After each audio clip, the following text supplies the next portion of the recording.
Hello friends, super magic રસોઈમાં મિત્રો હું આપનું સ્વાગત કરું છું.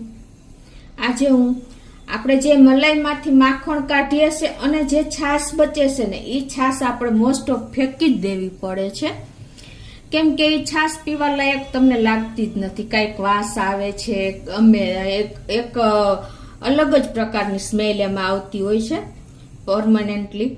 તો આપણે શું કરવાનું છે, એ છાશ પીવા લાયક કેવી રીતે બનાવીને એનો વિડીયો હું તમારી સાથે શેર કરું છું.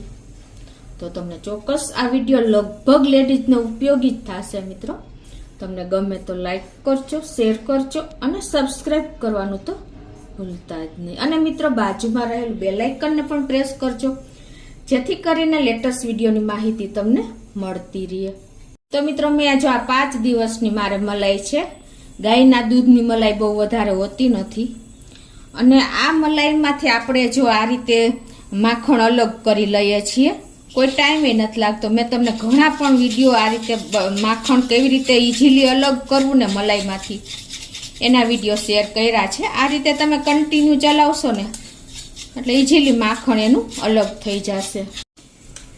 તો આ રીતે જુઓ મિત્રો, આપણે વિસ્કર કે ચમચેથી પણ તમે જો મલાઈ એકદમ સરસ ફ્રીઝરમાં રાખી હશે ને પછી તમારે ઠંડી હોય તો ઘણી વખત નથી થતી, તો તમારે થોડું ગરમ પાણી નાખી દેવાનું. અને નહીતર પછી ઠંડી ન હોય તો પછી તમારે ઠંડુ પાણી નાખવાનું. તમારે ખાસ આ નોટ કરવાનું.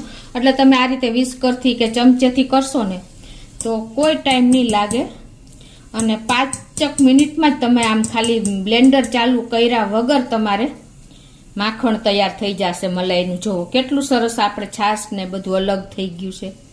મેં આની પહેલા પણ તમને આ બધા વિડીયા શેર કર્યા છે કે તમે કઈ રીતે ઇઝીલી માખણ મલાઈમાંથી કાઢવું ને એના. એટલે કોઈ ટાઈમ નહીં લાગે. તમારે મલાઈની કન્સિસ્ટન્સી જોવાની. ખાસ તમે થોડુંક જો જોશો ને તો તમારે કોઈ મહેનત પણ નહીં કરવી પડે, કોઈ લાઇટ નહીં બારવી પડે. ઇઝીલી તમારે આ રીતે માખણ મલાઈમાંથી અલગ થઈ જશે અને જોઈએ એવું માખણ તૈયાર થઈ જશે. જો એમ નહીં કે આપણે આ માખણમાં થોડુંક પેલું રહી ગયું છે તો ટાઈમ લાગશે. આ માખણ તમે ગરમ કરો ને એટલે કીટું પણ નહીં નીકળે, એટલું સરસ માખણ આપણું તૈયાર થઈ ગયું છે.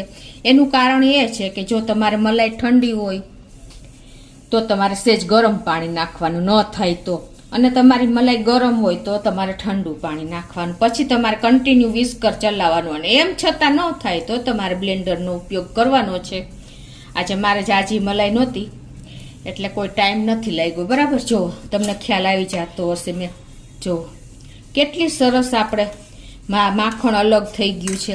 હવે આ છાશ છે ને મિત્રો, આજે મારે થોડી મલાઈ છે એટલે છાશનો કોઈ પ્રોબ્લેમ નથી, પણ કદાચ તમારે છાશ મલાઈ તો વધારે જ હોય છે. આપણે 10 દિવસની કે 12 દિવસની, અઠવાડિયાની, તો છાશ કેટલી બધી ઘાટી હોય છે તો આપણને ફેંકી દઈએ છીએ, કેમ કે એ છાશ આપણને ભાવતી નથી અને આપણે વેસ્ટ જાય છે.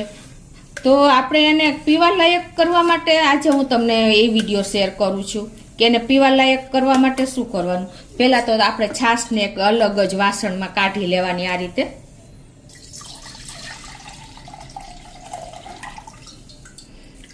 રીતે નિતારીને અને 2-3 પાણીએ ધોઈને, અને તમે જો ગોરાનું પીવા લાયક પાણી નાખો ને તો એ પાણી પણ તમે છાશમાં જ નાખી દેવાનું. એ નાની નાની બાબત તમે ધ્યાન રાખશો ને તો તમારે કોઈ પણ પ્રોબ્લેમ નહીં આવે. અને છાશ ફેંકી ન દેતા તમે એનો પૂરેપૂરો ઉપયોગ કરી શકશો. તમને ખ્યાલ પણ નહીં આવે કે આ મલાઈની છાશ છે. મિત્રો ઘણા લોકોને બિચારાઓને મજબૂરીમાં ફેંકી દેવી પડતી હોય છે, તો એનો ઉપયોગ તમારે એક ટાઈમ ઇઝીલી થઈ શકે છે મેમ્બર પ્રમાણે, મલાઈની છાશ પ્રમાણે.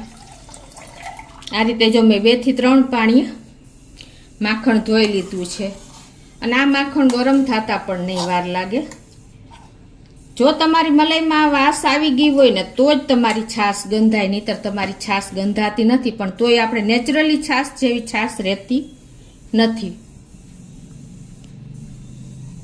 તો આ રીતે જો મેં માખણને 2 થી 3 પાણીએ, આપણે પીવા લાયક પાણીથી ધોયું અને એ જ પાણી મેં આ મલાઈની છાશમાં નાખી દીધું છે. એટલે આ છાશની ક્વોન્ટિટી થોડીક વધી ગઈ છે.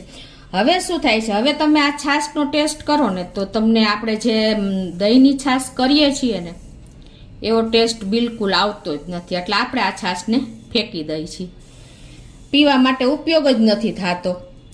અને કા કોઈને બિચારાને મજબૂરીમાં પીવી પડે છે, પણ એને એકદમ નેચરલી છાશનો ટેસ્ટ આવે ને એવું કરવું હોય તો શું કરવાનું, તમારી પાસે જે આપણે રૂટીન દહીંની છાશ જો આ છે મારી પાસે, બરાબર, આ દહીંની છાશ છે, એટલે એકદમ થોડી તમારે એને ખાટી ન હોય ને તો તમારે આને પણ ખાટી કરવાની. ખાટી કરવા માટે શું કરવાનું કે થોડુંક આપણે મેરવણ દહીંનું વધારે નાખી દેવાનું, અને એમ છતાં ખાટી ન થાય તો તમારે છાશને જ 2 દિવસ બહાર રાખી દેવાની. આ રીતે 1 ગ્લાસ ભરી એકદમ ખાટી છાશ કરી નાખવાની. આ રીતે તમે ગ્લાસ ભરી અને તમારે આ ગ્લાસને 2 દિવસ ગરમ હવા હોય ને પ્લેટફોર્મ ઉપર કે ક્યાંય પણ ઠંડી હવા ન આવતી હોય ને એવી જગ્યાએ તમારે ઢાંકીને અને આ નેચરલી છાશને આપણે દહીંની છાશ હોય ને એ 1 ગ્લાસ ભરીને રાખી દેવાની. તમારી મલાઈની છાશની ક્વોન્ટિટી હોય ને એ પ્રમાણે તમારે આ છાશ બહાર રાખવાની છે 1 દિવસ કે 24 કલાક, એટલે એકદમ ખાટી છાશ થઈ જશે, બરાબર. હવે મારે જો તમને બતાવી દઉં, હવે મેં જો આ 1 ગ્લાસ છાશ મેં 24 કલાક બહાર રાખી હતી પ્લેટફોર્મ ઉપર. ગરમ આપણે હવાની ઠંડી હવા ન આવતી હોય ને એવી જગ્યાએ રાખો ને એટલે તમને ખ્યાલ જ છે કે ગરમી હોય ને એટલે છાશ ઝડપથી 24 કલાકનો પણ ટાઈમ નહીં લાગે. સાંજે મૂકી હોય ને તો સવારે એકદમ ખાટી થઈ જશે. અને જો તમારી છાશ ખાટી હોય તો કોઈ પ્રોબ્લેમ જ નથી, તો તમારે કોઈ પ્રશ્ન જ નથી રહેતો. અને હવે આ ખાટી છાશને તમારે આ છાશમાં નાખી દેવાની 12 કલાક પછી, બરાબર. આ ઓલરેડી ખાટી જ હતી એટલે હવે આમાં નાખી દીધી તમે. આ મલાઈની છાશને તમારે બહાર રાખવાની જ નથી, એ પણ તમે નોટ કરજો કે મલાઈની છાશ થયા પછી તમારે એ છાશને ફ્રીજમાં જ મૂકી દેવાની છે. અને આ ખાટી છાશ 12 કલાક પછી થાય ને ત્યારે જ તમારા મલાઈની છાશ બહાર કાઢીને એમાં એ છાશ નાખી દેવાની છે ખાટી, તો જ તમારી છાશ પીવા લાયક થશે.